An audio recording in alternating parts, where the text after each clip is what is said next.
Hi guys, happy Wednesday. We're doing recipes from the pantry today. I'm kind of doing a little different variation because I realized that a lot of the stores have fresh vegetables and fresh fruit, and we need that in our diet too while we go through this. So today we're making cream of broccoli soup. It's one of my family's favorites, and so I thought let's jazz it up a little bit today. So I put in a tablespoon of butter into my pot and I've melted it. I did it before because my cooktop takes a minute to warm up. And then I diced up an onion. As small as you can get it, the better it is, because if your family's like mine, they like the flavor of onion, but they don't wanna see it.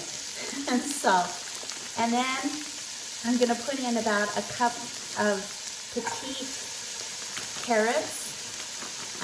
You can dice them and you can do like 2 carrots if you have the large ones. But I just think it's kind of fun to have the little petite ones.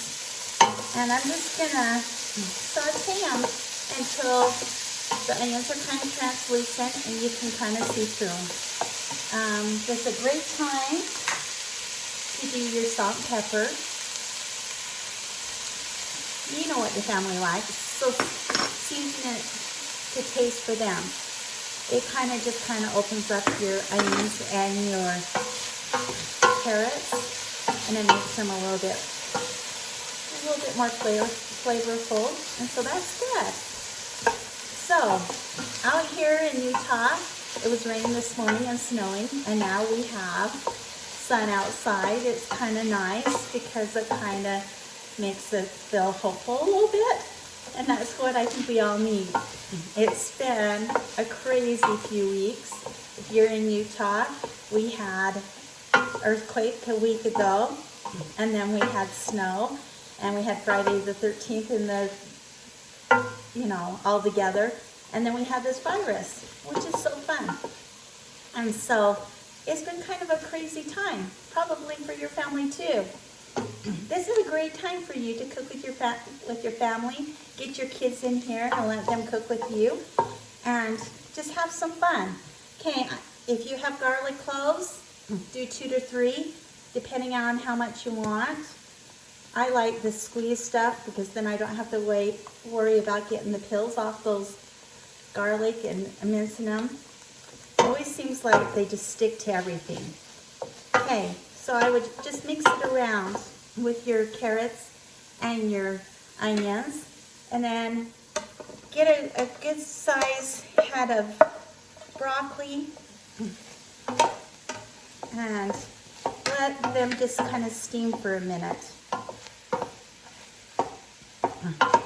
So while you're waiting for that to do, you're going to get about a half a cup of flour out of your flour concoction, and I realize I am just so low on flour.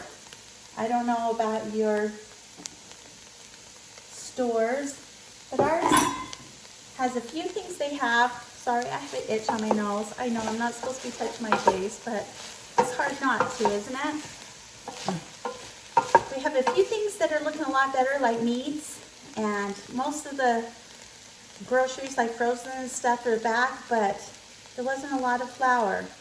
So get a half a cup of flour, and you're going to drizzle it all over your veggies, and then you're going to kind of want to toss it because you want to coat it so then you don't have clumps when you're making your soup and the gravy part.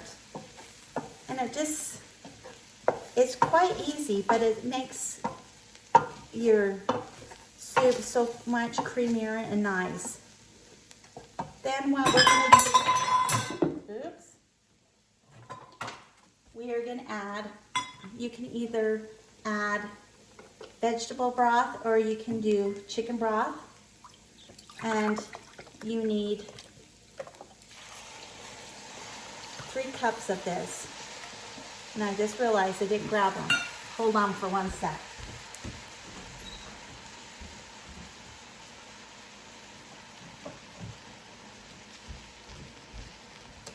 I'm getting used to this and trying to do it, and and not forget everything I need to remember. I usually use chicken broth, but vegetable broth is good.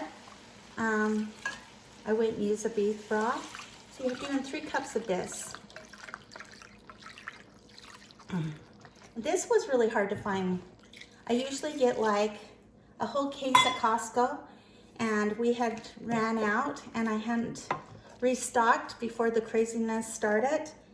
And so I found some at our local grocery store, which was nice, but it just kind of feels so weird. We went to Costco last night and there was hardly anyone there. It felt so strange. And then we went into the local store, no one was there. And so it was easy to keep your social distancing because nobody was there. So anyway, that's just how our little town is doing. We live in Spanish Fork, Utah, and it's just been kind of strange trying to feel like normal, keep life normal, but still do what was asked of us. Okay, I'm putting a teaspoon of Dijon mustard in there just to give it a different kick before I add the milk. And so let me just kind of go over what I've put in. Put a tablespoon of butter, melted it. Put a 1/2 cup of onion diced and a cup of carrots. I let them cook for a minute until the onions are translucent. Then I added my broccoli and I just let it steam for a minute. And then I added a 1/2 cup of flour. I drizzled it over, made sure everything's coated, and then you add 3 cups of your chicken broth. Now we're gonna add our milk. You can use milk. You could do 1 cup of milk and 1 cup of heavy cream, or 1/2 and 1/2. But I am doing 2 cups of milk right now. Now I'm gonna mix that up, and it's not boiling yet, but it will thicken as soon as it starts to boil. And that will cook your broccoli the rest of the way and make it delicious. And the last thing we're gonna add is we're gonna add some yummy cheese. So you want about 2 cups of cheese. So I'm gonna put that in right now. That's gonna help with your thickening, and it's gonna help make your soup so delicious. Now, once you do this and it's boiling and it's all cooked, and just taste it. See if you need to add a little bit more salt or pepper, and you should be good to go. So again, there's dinner for tonight. Well, that was so easy. How long did that take us? Oh, 8 minutes. 8 minutes to put this together. It will probably take you 10 minutes before this to prep your broccoli and your onions, and get all your stuff together. But other than that, you have dinner in less than 30 minutes. And I would imagine this is all would cost me about under $10 for about 6 to feed about 6. Not bad, is it? Okay, so let me know how yours turns out. I'm gonna put this on IGTV, so if you need, so you can watch it as many times as you want or not. And we'll have another recipe for you tomorrow. Good to see you guys. Bye.